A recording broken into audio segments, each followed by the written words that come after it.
amazing look at the work of firefighters stopping the Lake Christine fire just before it hit an entire neighborhood. Black is not a color of the rainbow, so what's it doing here? He's been gone all week, but you've been seeing Kyle everywhere. And Denver Park Rangers are watching so closely, you'll think this is CSI. Next. The heroic efforts of firefighters and air support are captured by Sky 9, which flew over the Lake Christine fire near Basalt today.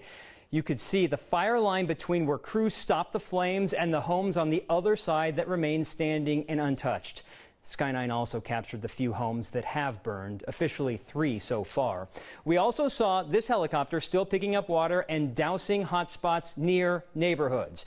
Air support actually had to stop yesterday because of a drone in the area, which got a fiery response from Senator Cory Gardner, who visited the command post. If some moron wants to take a drone out above a firefighting operation, they need to stop it. They need to quit it. They're putting lives in danger and in jeopardy. And so I think we need to get the word out that people should knock it off and let firefighters do their job. When a senator calls you a moron, you know you've done something wrong. Investigators think tracer rounds shot from a state gun range started the fire on Tuesday. We asked a fire captain who used to be in the military to describe a tracer round for us. He said it's like a bullet with a sparkler on it to help a shooter know where the other bullets are going. Our Matt Renew asked the governor today if during a fire ban it's harder to shut down a gun range than it is to stop people from using fireworks. If it is, it won't be. Let me just say that as a blanket statement. If I am not aware, we were not, or at least I was not aware that just firing, shooting rifles at a range posed a fire threat. Never heard that before. And so when I heard about the tracers, I was like, you know, what were we doing? How could that happen? Let's make sure it never happens again. That news conference took place in El Jebel, about 20 miles south of Glenwood Springs, where 14 firefighters were killed on Storm King Mountain 24 years ago today. They were fighting the South Canyon fire when it turned on them. We went back in the archives today where we found an interview with a smoke jumper who survived. We knew that there were some winds were going to come, but we had no idea the way they hit. There's no way you could have predicted. That fire just came upon us so fast, and you know, like I said, I've never seen anything like that. I still feel terribly sick inside about it. Imagining, because we've all been on the fire lines, we know what it feels like. What can you say to them? What can you say to them except we're very grateful for what they've done and given up. The Rocky Mountain region now has priority for resources because of the multiple fires burning in Colorado. We checked in again with the center that coordinates all these resources. We're up to 3,800 firefighters. That's 4 times more than we had on Wednesday. The price tag for all the resources has now jumped from $41 million 2 days ago to $58 million, and nearly 200,000 acres have burned. And here's a glimpse at the side of firefighting you don't often see. They sleep in tents if they're lucky, and they find a place to eat wherever possible. Matt Renew captured these firefighters lined up on the curb, fueling up, sacrificing sleep and time with their families to make sure the people evacuated can eventually get back to their breakfast tables. I thought it was bizarre when we found surveillance cameras pointing at flowers, like on 7th Avenue Parkway just west of Colorado Boulevard. Last week, Denver Parks explained to us that thieves cost taxpayers thousands in flowers and then the manpower planting and replacing. It turns out the cameras have all but stopped the crimes. So I wanted to know where else Denver Parks is watching.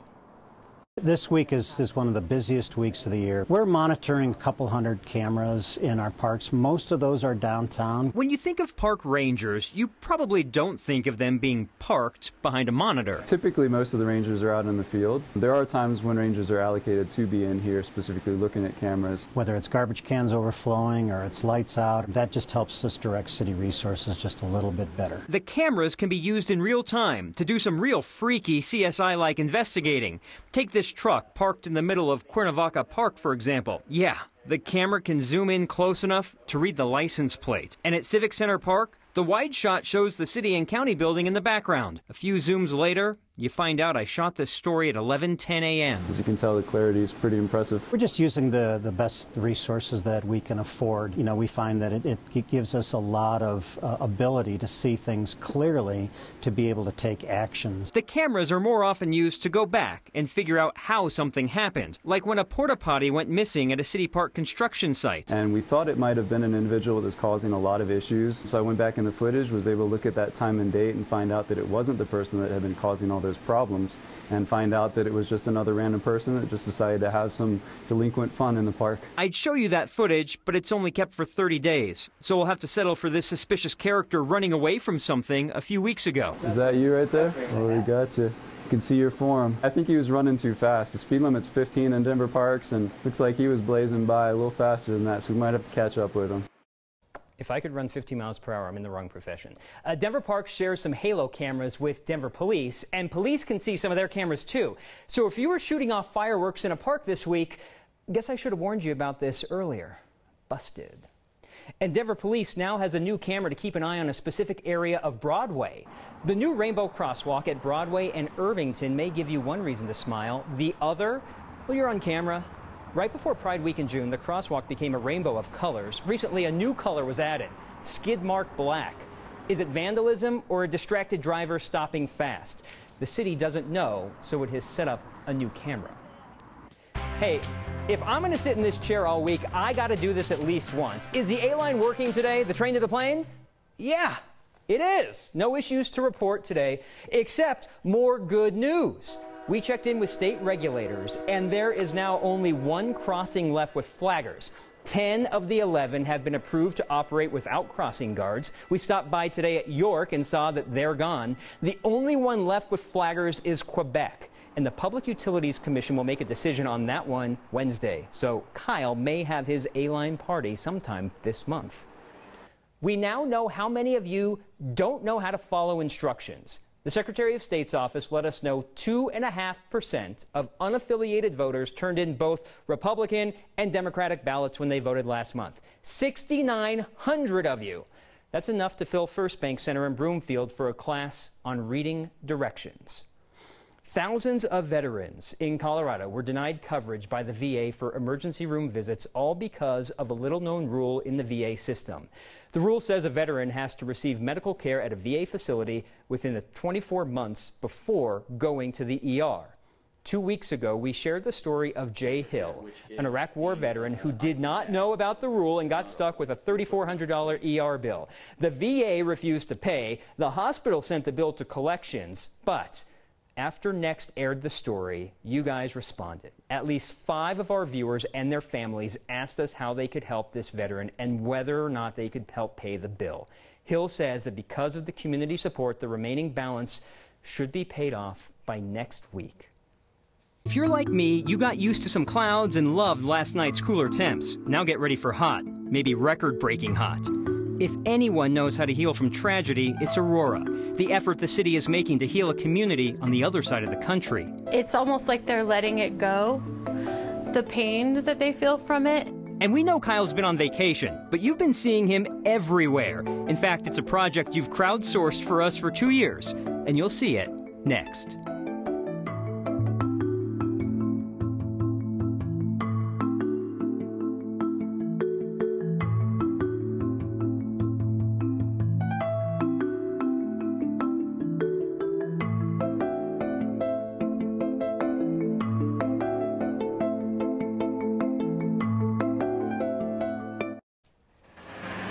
It's a sign spotted by Lori Van Court near I-25 in Evans in Denver. Sherwin-Williams Donut. Lori wants to know how many color options are there for donuts. Now, I like a little paint on my donut, but usually that means frosting. If you see a sign that makes you laugh, send it to us. Email next@9news.com. Get our attention. Hashtag HeyNext.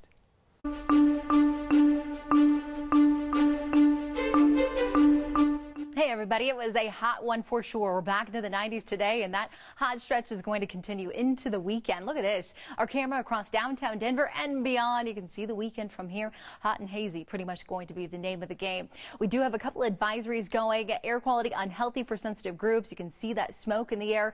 Visibility certainly poor, and an ozone action day until tomorrow. So keep that in mind. Looks like a dry weekend for a lot of us here in eastern Colorado, just what we saw today. Thunderstorms still coming through the pipeline from the north to the south, quickly racing in toward the San Juans. Nice to see some rain out there. Not so great to see some of that lightning that firefighters are having to deal with. The flash flood watch in place until 9 o'clock, so a couple of concerns with these stronger cells that are moving across the 416 fire. Here in Denver should be a warm, dry night for us. Few clouds out there. Overnight lows in the lower 60s. These thunderstorms winding down out to the west by about 10, 11 o'clock. And tomorrow morning, some sunshine back across the states. It really is going to be a hot one tomorrow afternoon, with highs back into the mid to upper 90s around town. Some relief up in the mountains, so if that might suit your fancy, head up there. A couple of thunderstorms coming through 2, 3 o'clock. By 6 p.m. they're a bit more scattered south of I-70, and then again by 11 o'clock everything winds down. Today marks day 24 in the 90s. Hoo-wee. And tomorrow, look at this, another one. We'll spend maybe a couple of hours in the 70s, couple of hours in the 80s, and then 90s, low 90s by noon. We hit 97 in the afternoon, 90s along the eastern plains, 70s up in the high country with triple digits out to the west. Our record highs for this weekend, 102, 103 respectively, so we'll be just shy of that. But Marshall, you'll notice the 90s stick around for most of next week. I could do with the heat, maybe not the breeze and the winds to help the fires. All right, I'll turn them down for you. Thank you. As Aurora prepares to dedicate its memorial for the theater shooting, the city's History Museum is offering an opportunity to do something for the victims of the Capitol Gazette shooting in Maryland. The 720 Memorial Foundation, which is a group of theater shooting survivors and families of some of the victims, they're collecting paper cranes with messages on them. The foundation is in the process of making a wreath to send to the newspaper. A paper crane wreath for Santa Fe High School in Texas is complete, and that's about to be shipped. Paper cranes are significant to Aurora because the memorial for the theater shooting victims and survivors is made of cranes. It's pain and it's hurtful to think, okay, now we are going to make another wreath, but you're so sad, and you feel like you were brought back to 2012, and the pain is coming and rushing through you all over again. Like, how can I possibly have the strength to make another wreath? But then you think, you have to keep going on, because it meant so much to us when everyone sent us notes of love. It really did. The Aurora History Museum is near City Hall. That's where you can write a note to support the Capitol Gazette. If you're like me and you don't know how to fold a crane, there are some that are pre-made, or what I might try, writing on origami paper and following the folds. Guess how many 30-something guys with nice suits who drink craft beer live in Denver? They can't all be named Kyle Clark, can they? And your good news from Clear Creek and Golden. Next.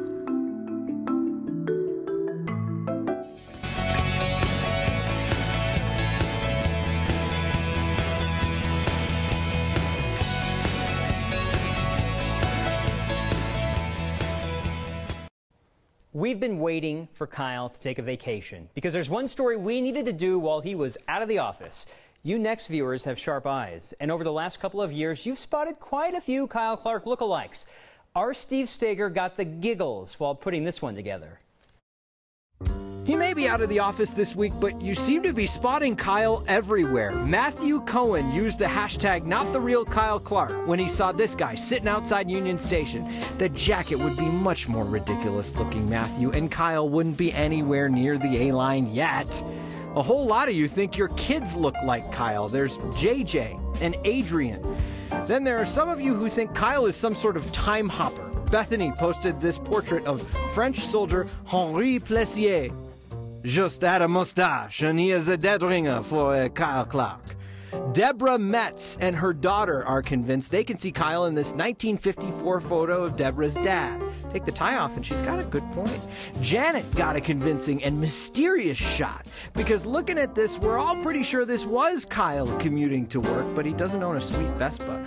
But our favorite, by far, came from Sierra, who was just jamming out to the British 1960s sensation The Hollies, and took a good look at that lead guitarist. Bravo, Sierra. Bravo. To borrow a phrase from the Hollies, he ain't heavy, but he could be Kyle's brother. And Cranky Bus Rider wrote to me on Twitter, Steve Steger, my wife just referred to you as Kyle Clark's doppelganger. I'm just going to leave that one there. He'll never let us do something like this again, but if you have a picture of a Kyle lookalike, in the words of French soldier Kyle, send it to the hashtag #HeyNext. Oh boy, who knew that Kyle was a time-traveling guitarist? Almost spot on with the Hollies guitarist. We have a new segment here on Next that we're calling You've Crossed the Line. Your chance to tell another driver they are literally out of line. Check out this park job. Grant Kinney saw it at Walmart at 44th and Harlan, right next to Lakeside Amusement Park. This is not amusing whatsoever. Didn't even try to get in the lines. Took up 2 full spots because maybe that's what pickup truck drivers do. It's parked diagonally right there. Maybe so that no one else would dent the doors. I would maybe want me to almost do that on purpose. The license plate said it was from Iowa, if you can figure that one out. Send us your parking shaming photos. Email us next@9news.com or hashtag #HeyNext. Your good news, and actually some good news from me because it's Friday. Next.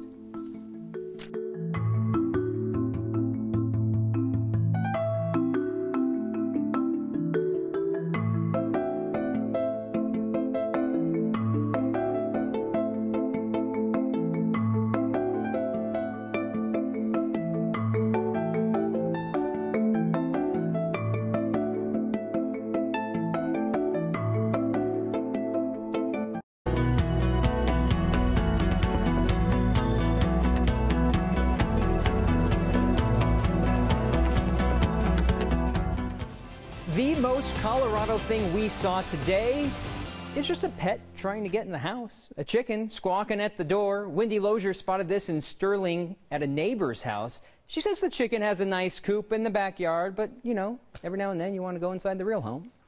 It's Friday. We're ending with your good news, and this time 9 News photojournalist Tom Cole went to Golden along Clear Creek and asked, what's your good news? My good news is that all of my campers are crushing the river this week and they're paddling stronger than a lot of my other kids.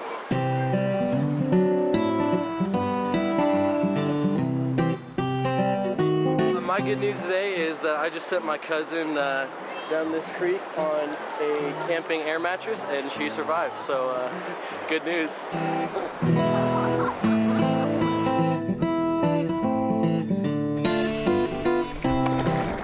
My good news is that I drove over 13 hours from Arkansas to get here, and this morning I got up at 6 a.m.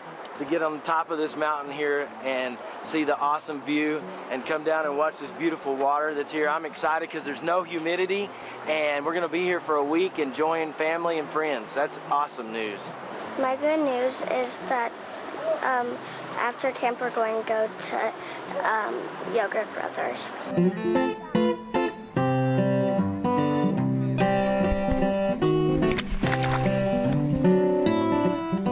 My good news is that I get to hang out by this beautiful creek all day, sending kids down and get them to try something new. My good news is that I'm here to see my brother. I think I need to get in the water.